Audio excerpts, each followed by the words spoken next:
I don't think pursuing our dreams is just a decision. I really don't.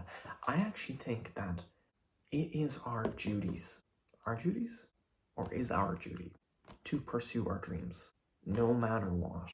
I think our future selves are literally depending on us to pursue what deeply and truly we want to do in this life. I've been reading a lot recently, a lot more philosophy, and they've been shockingly the ones I've come across related to a lot of conversations and a lot of the dialogue I've been having with my friends who have just finished undergraduate like myself. And I'll get onto one in particular I like, but I just remember one of the conversations I've had recently which just stuck out with me and has really carried on into my readings is a conversation I had with one of my friends who studies law with theatre. And I was talking to him about his plans, and I was like, oh yeah, man, you're gonna go pursue screenwriting, right? Have you got an agent? I just started making conversation. And he turned around to me with this tired and dreary look in his face.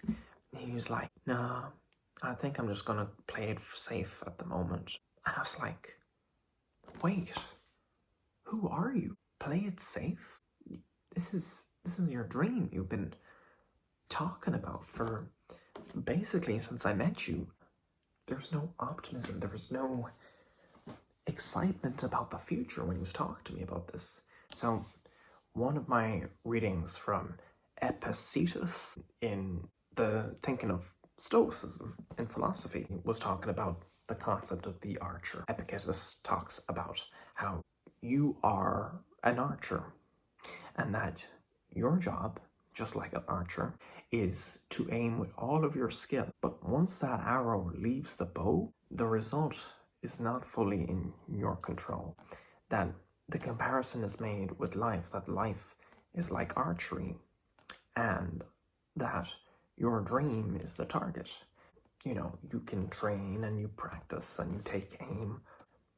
Wind, movement, unseen obstacles may affect the trajectory of the arrow once it's released. Overthinking and really getting down about, to them, the vagueness of the trajectory was like an eye-opening moment for me. And I was really, really shocked that he was speaking this way. We have to do this.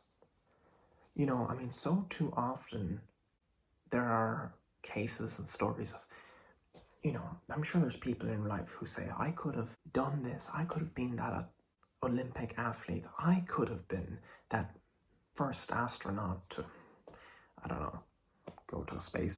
Now, I'm not super particularly religious, but I have a friend who's Muslim, and I believe he told me one time, he talked about in the Quran how there's a verse that says, indeed, with hardship comes ease.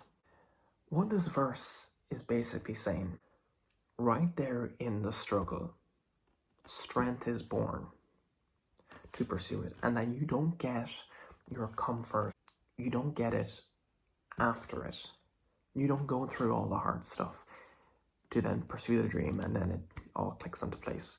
The struggle is just intertwined with whatever dream or target you want to reach.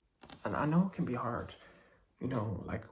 As life goes on, there's more responsibilities, there's more XYZ that comes up we have to deal with. But just when I saw my friend talk about it, this was really a guy I had known for 4 years who's so talented and passionate. It was just like this had left his body. It just, when he talked to me about it, it just looked like he had let the world get him down about it, and he was minimizing his potential. But you're not weak for struggling to believe this. You're not weak for feeling you can't reach these dreams. And I wish I could say this in that moment to my friend, but you're not weak for feeling defeated.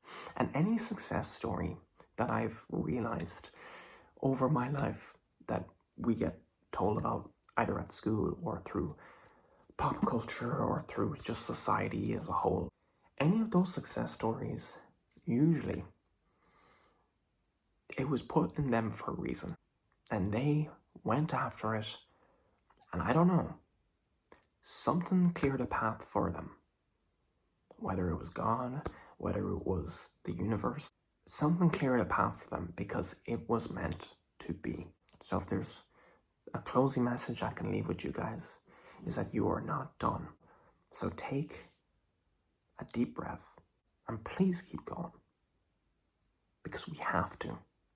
It's not just for ourselves. You know, like I said at the start of this video that it's for our future selves too. Because when you're 70, 80, when I'm 70, 80 years old, hopefully, and I'm looking back at my life, chilling out somewhere on a beach where it's sunny, but when I'm looking back, I just think in my head, it wouldn't sit right with me to be one of those people that just complained and just talked about what I could have done.